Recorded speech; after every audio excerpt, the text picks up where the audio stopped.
Boy! Oh, Ano ang tawag sa palakang Makati? Palakang Makati. Oo. Sige, ano? Edi, palakamot!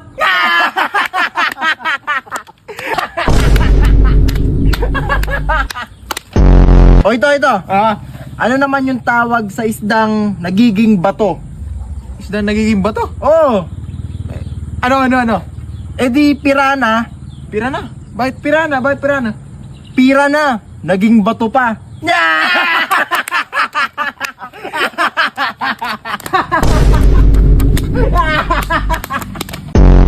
Pahig ka, 1,000,000 sahod mo isang buwan. Magpipintura ka lang ng barko. Aba, syempre. Kaso gamit mo Q-Tex. O ito, payag ka. 5,000,000 sahod mo. Magdadrive ka lang ng truck. Bah, oo naman. Kaso di pedal na truck. O ito, pahig ka. May kapangyarihan ka maging invisible.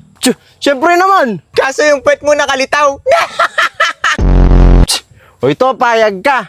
Immortal ka. Abo, syempre, immortal yan eh. Kaso araw-araw kang may lagnat. O ito, pahig ka. Transformer ka. Aba, syempre. Kaso e-bike. O ito, payag ka. Kunin kang artista sa safeguard. Abo, syempre, pangarap ko yan eh. Kaso ikaw yung germs.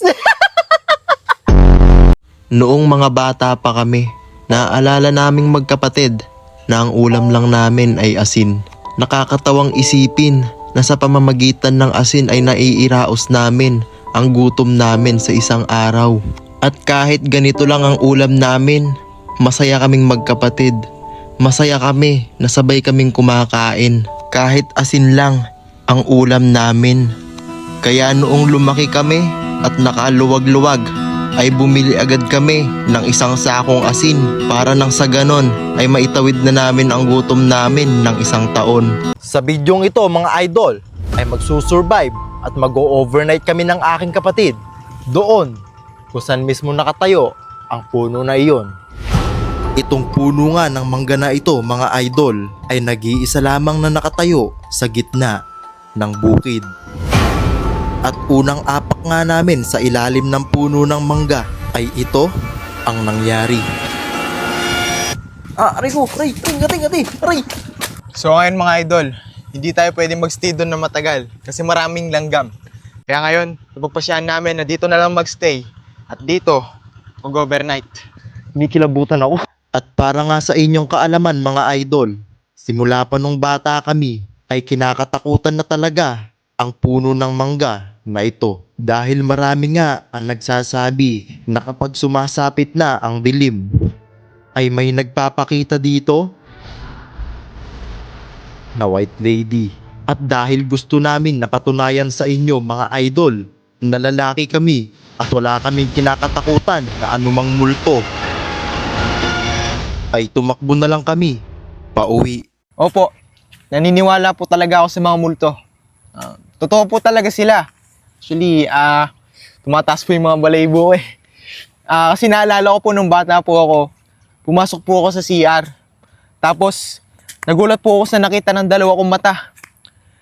May tae pero walang tao. Kaninong tae yun? Ang sabi po nila kapag napapanaginipan nyo daw po lagi yung isang tao, gabi-gabi, pag lagi nyo po siyang napapanaginipan, ang ibig sabihin daw po nun, tulog po kayo. Anong pipiliin mo? Diploma o diskarte? Aba, syempre diskarte. Anuin ko naman yung diploma. Sige ito sabihin mo ng 10 beses yung 3. 10 beses. 3. O ano naman yung English ng 3? English ng 3. Edi 3. Ba? O ito, ano naman yung spell ng puno? Edi TREE. Ano spell ng puno? TREE nga. Yan ang mangyayari sa inyo. Kapag pinili nyo ang diskarte, kaysa sa diploma. Pinili nyo sa, hindi niya alam yung spelling ng puno. So ngayon mga idol, Gagawa kami ng mango shake. Opo! From ganito, naging ganito. Gagawa po kami ng green mango shake. Dahil sobrang init na naman ng panahon ngayon, ay naisip naming magkapatid na magnakaw ng mangga doon sa dulo ng bukid. Mas mabuti nga ito kesa magpaalam kami, dahil hindi naman kami bibigyan. Wala namang masamang magnakaw, ang masama ay magpapahuli kayo. Bali ang gagamitin nga namin mga idol na mangga sa gagawin naming shake ay kulay green na mangga. Dahil nga papansin kami at pasikat sa Facebook. Buti nga mga idol ay hindi kami naabutan ng may-ari, kaya wala nga kaming sinayang na oras para nga ubusin lahat ng bunga ng mangga. Dahil naniniwala kami sa kasabihan na huwag sayangin ang opportunity. Opo! At pagkatapos nga namin na magnakaw ng mangga, ay hinugasan na namin ito at binalatan. Hihiwain nga lang natin ito ng maliliit para nga hindi mahirapan ang grinder na gagamitin namin.